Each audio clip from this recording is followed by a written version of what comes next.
कल रात के वाक़े के बारे में मैं तुमसे बात करना चाहता हूँ मुराद।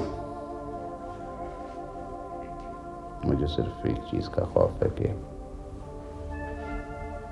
मेरी बात पे यकीन नहीं करोगे। आप कहें जो आपको कहना है, यकीन करने वाली बात हुई तो जरूर करूंगा। मैं जानता हूं कि तुम ये समझ सकते हो कि मैं तुम्हारा दरअसल बाप नहीं हूं, बल्कि ऐसी कोई शख्स है जो कि जिसे तुम्हारी जिंदगी का इल्म हो गया और उसके बाद वो यतीम खाने पहुंच गया तुम्हारी दौलत से फायदा उठाने के लिए। आपने मेरा बर्थ सर्टिफिकेट भी तो दिखाया था। वो तो कोई भी हासिल कर सकता है।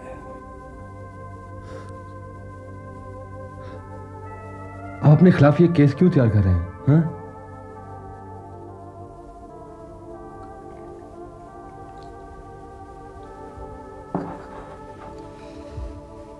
बात यह है मुराद कि मैंने अपनी जिंदगी जो है वो बिल्कुल तहफ़्फ़ुज़ के बगैर गुजारी।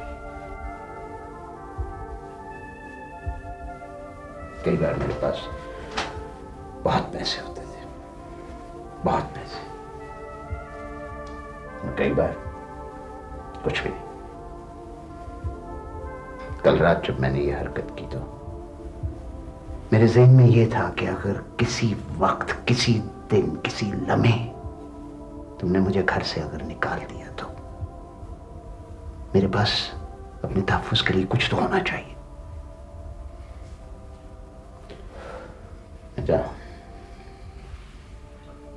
मैं जानता हूं कि बाप को अपने बेटे के घर चोरी करना बहुत ही घटिया बात है, बहुत ही जलील बात है, बहुत ही कमीनी बात है। लेकिन मैंने ये सोचा कि अल्लाह ताला का दिया हुआ तुम्हारे पास बहुत कुछ है। अगर तुम्हारे सेफ में से चंद हजार रुपए निकल जाते हैं तो उससे क्या फर्क पड़ेगा?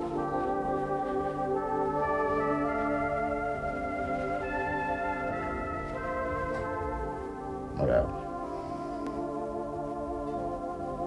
मैंने अपनी जिंदगी में अपना तन बदन बहुत मुश्किल से यकजा रखा है।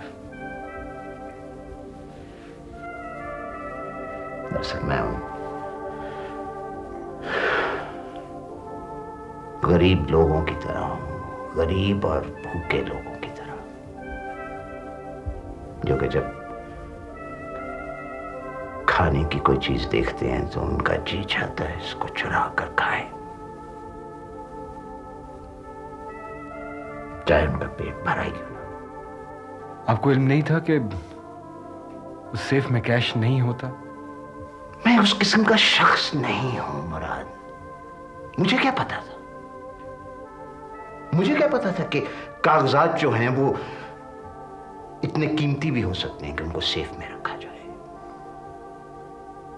मैंने तो फिल्मों में और कहानियों में सिर्फ देखा था कि सेफ के अंदर पैसे होते हैं, सेफ के अंदर जेवरात होते हैं।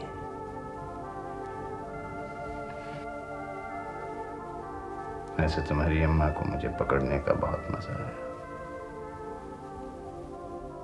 सारी रात मुझे इस कमरे के अंदर बंद रखा, सिर्फ तब खोला जब तुम आए।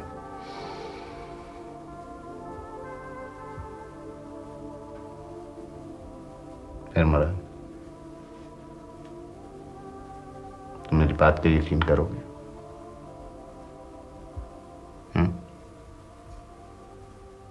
तुम मुझे बाप मानने से इनकार तो नहीं कर दोगे?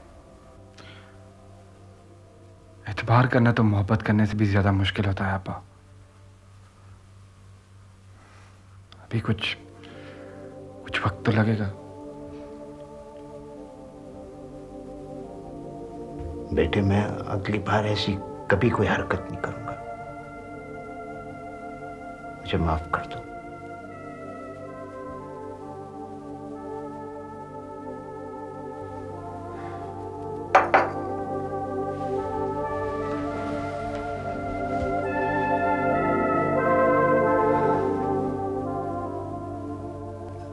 आप माफी मत मांगिए।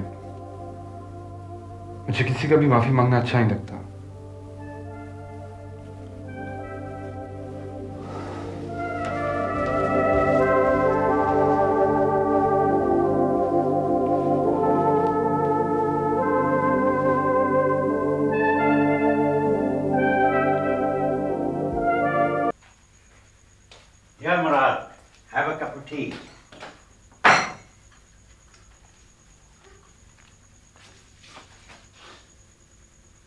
चाय। हाँ।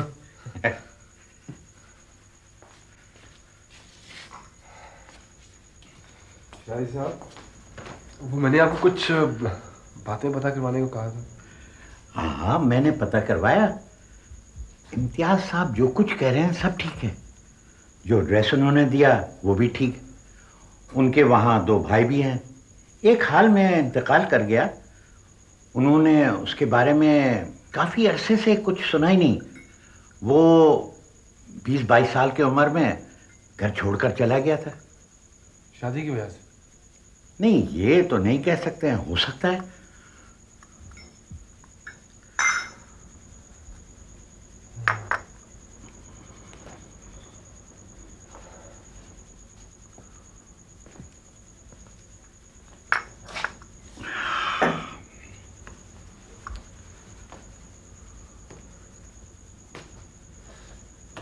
शाही साहब, आपका क्या ख्याल है? क्या ये शख्स वाकई मेरा बाप है? मुराद, ये सब एहसास का बात है।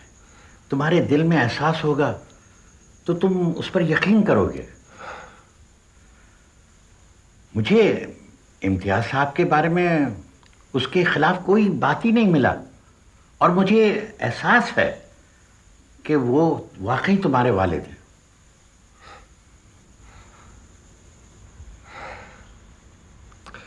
कभी मैं सोचा करता था कि मैं अपने बाप को देखूंगा तो फौरन पहचान लूंगा, लेकिन इतने अरसे तक मेरे पास सिर्फ अपने बाप का ख्याल था। और अब जब हकीकत मेरे सामने आई है तो कुछ पता नहीं चल रहा। मुराद, ये सब फीलिंग की होती है बात, ये इंस्टिंक्ट होती है, और मेरा दिल से इंस्टिंक्ट कहता है कि ये वाकई में तुम्हारा वालिद है, और तुम तो इंस्टिंक्ट पर बिलीव ही नहीं करते हो। नहीं, मैं आपकी इंस्टिंक्ट पर जरूर यकीन करूंगा। Thank you, thank you. चलता हूँ, सुबह हो सकेगा तो जरूर चक्कर लगाऊंगा ऑफिस। चलो, मैं तुम्हें नहीं, छोड़ता हूँ। आपने कहीं नहीं जाना, आप इधर बैठे, मैं चलता हूँ। मैं छोड़ूंगा तुम्हें? साथ बाप बेटे को नहीं छोड़ेगा तो और क्या।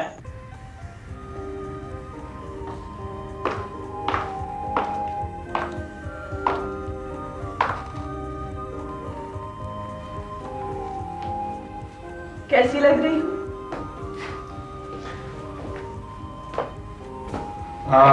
अच्छी, बहुत अच्छी। Thank you. अब्बा को तुमसे फौरन मोहब्बत हो जाएगी, बल्कि अब्बा ही को क्या। चले? चलो।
आदम खान ने बताया था कि तुम यहाँ बैठे हो, तो मैं यहाँ चली आई।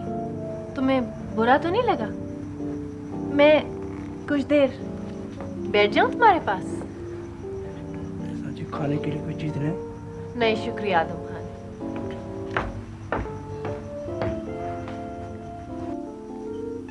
तुम्हें मेरी जरा भी परवाह नहीं रही है उमर, चाहे मैं जिंदा रहूं या मर जाऊं। लेकिन अजीब बात है, मेरे साथ ऐसा नहीं हुआ। अगर तुम्हें कुछ हो जाए ना तो पता है मैं बहुत रोऊंगी। और अगर तुम मुझे छोड़ दोगे ना तो मुझसे ये भी बर्दाश्त नहीं होगा। तुमने मुझे इतना अरसा अपनी पोजीशन बना के जो रखा है, शायद मैं यही चाहती थी, तुम्हारे से ताल्लुक रखना चाहती थी उमर। तुम मेरी किसी बात का जवाब नहीं दे रहे हो। हाँ, मैं सुन रहा हूं। उमर, वो औरत कौन है जिसे तुमने वो डायमंड का ब्रेसलेट दिया था?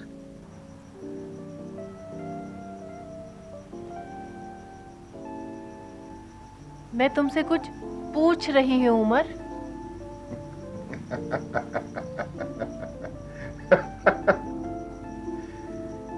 तो ये है असल बात है। न जाने क्यों मुझे लगता है कि उस औरत से तुम, उस सोफिया से तुम कुछ सीरियसली इन्वॉल्व हो गए हो। Oh, jealousy. Shehrbano, you always surprise me. लेकिन ये सोफिया के बारे में तुमको बताया किसने? मेरे पास भी कई बताने वाले हैं। जफर, तो क्या वो हॉस्पिटल से वापस आ गया है? ये तुम अच्छा नहीं कर रहे हो उमर। क्या तुम जानती हो मैं क्या कर रहा हूं? पता नहीं।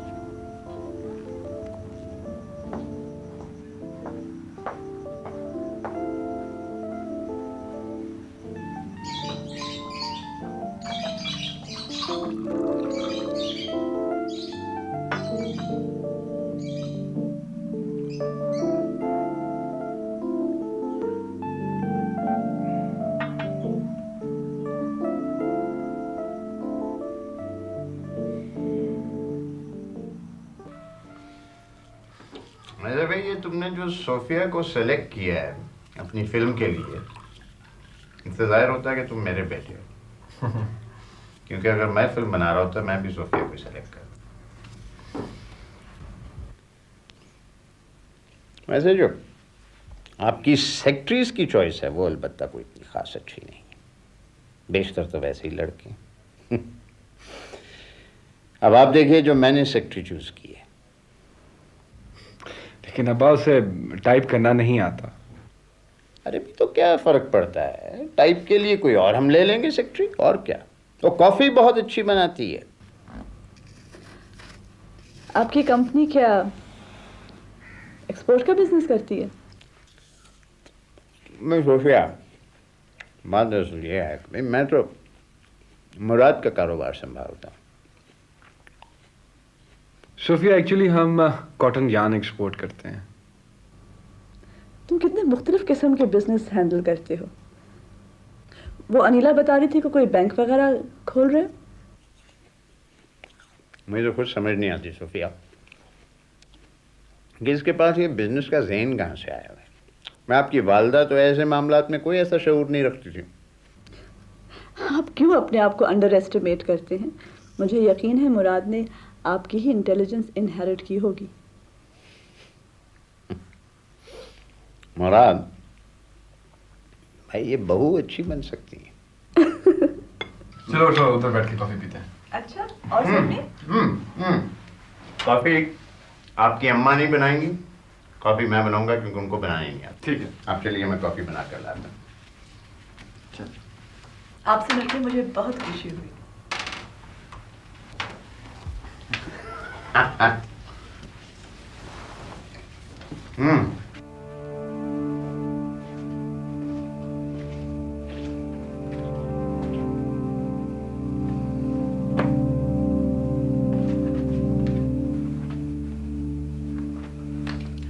What a beauty! कहाँ से मिली? तुम्हारी है? इधर तो बच्चों के खेलने की चीज नहीं है। तो फिर तुमने क्यों रखी हुई है? कहीं अपने मजाजी खुदा को कत्ल करने का इरादा तो नहीं कर लिया? बेवकूफ़, क्या क्या मैं तुम्हें ऐसी नज़र आती हूँ कि किसी को कत्ल करूँगी? पता नहीं किस स्टेज पे मैंने ये पिस्टल ख़रीदा था। मुझे उम्र से डर लगने लगा था, खौफ आने लगा था मुझे। रातों को नींद नहीं आती थी मुझे। ऐसा लगता था जैसे कि वो मुझे सोते में ही मार के चला जाएगा। बहुत बेवकूफ़ थी मैं। तो अब तुम्हें क्या खौफ है? खौफ नहीं, अब कोई खौफ नहीं। अब तो मैं बहुत परेशान रहती हूँ। मेरी कुछ समझ में नहीं आ रहा होता। शाह, मुझे यूँ लगता है कि मुझे उमर से अब भी बहुत मोहब्बत है। वही शुरू के दिनों वाली मोहब्बत, जब मैं सारा दिन बैठी उसे हैरत से देखती रहती थी। कितना बदल गया है अब वो, कितना मुख्तलिफ हो गया है अब वो। लेकिन मुझे अब भी यूं ही महसूस होता है कि मैं उससे बहुत मोहब्बत करती हूँ। और मुझे यही खौफ रहता है कि कहीं वो मुझे छोड़ के चला ना जाए। तो क्या वो तुम्हें छोड़ देगा?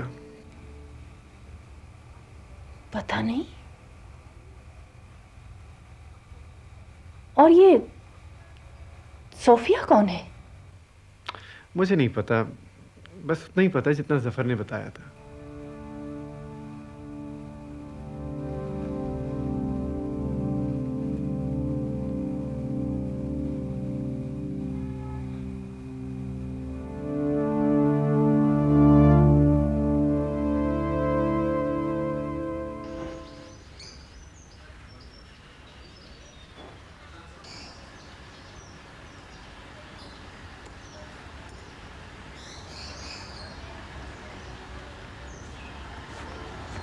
बहुत थके हुए लग रहे हो रिजवान। रोज ही थका हुआ होता हूँ। ओ हाँ, मैं भूल गई, किसी जर्नलिस्ट का फोन आया था तुम्हारे लिए। 2-3 बार आया था। कौन जर्नलिस्ट? जफर था उसका नाम। किसी अखबार के लिए या मैगजीन के लिए काम करता है।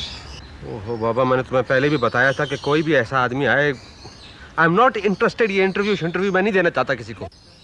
नहीं, वो इंटरव्यू नहीं चाह रहा था, वो तो तुमसे मिलना चाह रहा था। कह रहा था कि बहुत ज़रूरी काम है, बल्कि कह रहा था कि तुम्हारे इंटरेस्ट की बात है। मुझे उसका लहजा कुछ अच्छा नहीं लगा। कह रहा था कि तुमसे घर में मिलना चाहता है। आखिर ये कौन आदमी है? इसका क्या काम है? कह रहे थे तुम्हें बहुत अच्छी तरह जानता है। कौन है ये? बकवास करता हुआ मुझे। बहरहाल मैं खुद बात कर लूँ।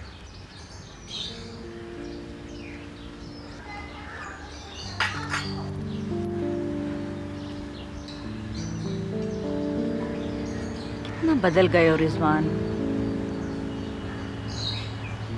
कितने तल्ख और सख्त दिल हो गए।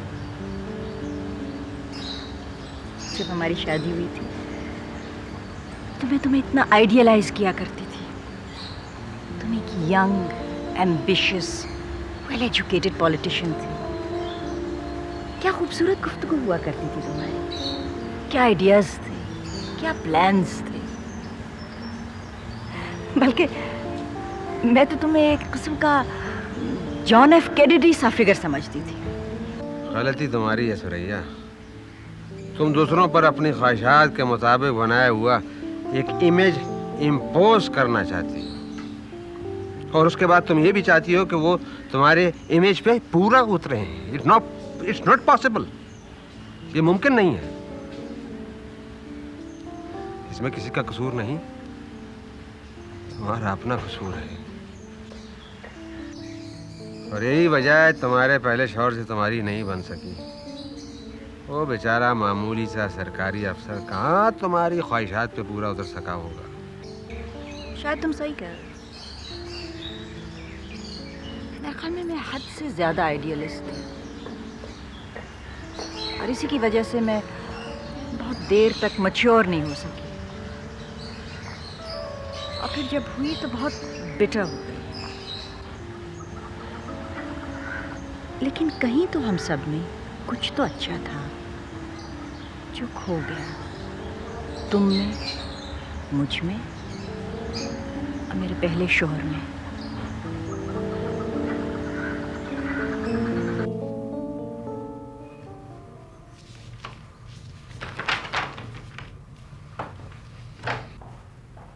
तो सर अगर आपने ये फिगर्स देख लिए हैं तो अब मैं जाऊं? यार ये अब क्या, मुझे तो कुछ समझ नहीं आ रही इस हिसाब से आपकी। आप खुद ही अपने हाथ से क्यों नहीं लिख लेती? आप कंप्यूटर के ऊपर क्यों साहब? मुझे नहीं समझ आती। Why do you have to do it all on a computer? Sir आजकल कंप्यूटर का तो यूज़ मस्ट है, और अगर मैं ये खुद करने लगूं तो काफ़ी दिन लग जाएंगे। अच्छा खैर, आप जाएं। Right sir. और जाते हुए वो ज़रा मिस आमना को बुला दें। राइट।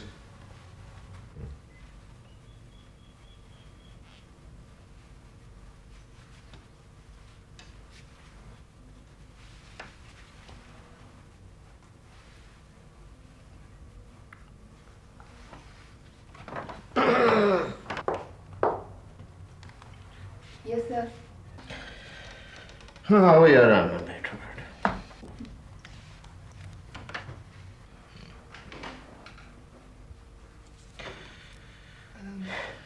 कोई काम है सर? यार काम क्या होना, बस ऐसे ही तुम्हें बुलाया था, सिर में दर्द हो रहा था। और ना काम है इस दफ्तर में भाई, मैंने तो सारी जिंदगी इतना काम कभी नहीं किया है मुझसे। सर आपका दफ्तर भी तो इतना बड़ा है ना। ये जो तुम अच्छी अच्छी बातें करती हो ना, इसीलिए तो मैंने तुम्हें इस दफ्तर में रखा। मतलब इस दफ्तर में सिवाय तुम्हारे मेरा कोई हमदर्द नहीं मांझ। सर आप मुझे सैलरी भी तो इतनी ज्यादा देते हैं। यार पैसे की तुम बड़ी बात है, हमेशा इतना ज्यादा पैसा तुम्हारे ज़हन पे सवार है ना? नहीं सर, वो तो मैं ऐसे ही मजाक के तौर पर। नहीं, पैसा है तुम्हारे ज़हन पे सवार। इतनी छोटी उम्र में ना पैसे शैसे की परवाह नहीं होनी चाहिए। इस उम्र में तो लड़कियां जो होती हैं ना, वो रोमांस करती हैं, इश्क। हमारा पहले तो किसी से इश्क नहीं हो रहा, किसी कजन से हैं, कम साया। नो सर, मेरा तो कोई कजिन ही नहीं है, और मोहल्लेदार सारे ही शादीशुदा हैं। और वैसे भी मुझे अपनी उम्र के लड़के अच्छे नहीं लगते। मुझे तो वो लोग ग्रेसफुल लगते हैं जिनके बालों में हल्का हल्का ग्रे कलर नजर आए। बड़ी मैच्योर है तुम्हारी पसंद। Thank you sir. Mature, you are mature. यार लंच का टाइम हो गया। तुम्हें पता है यहाँ करीब ही एक है चाइनीज बुफे, लंच अभी नया खुला है। बाहर ना लंच आके खाए। As your wish sir.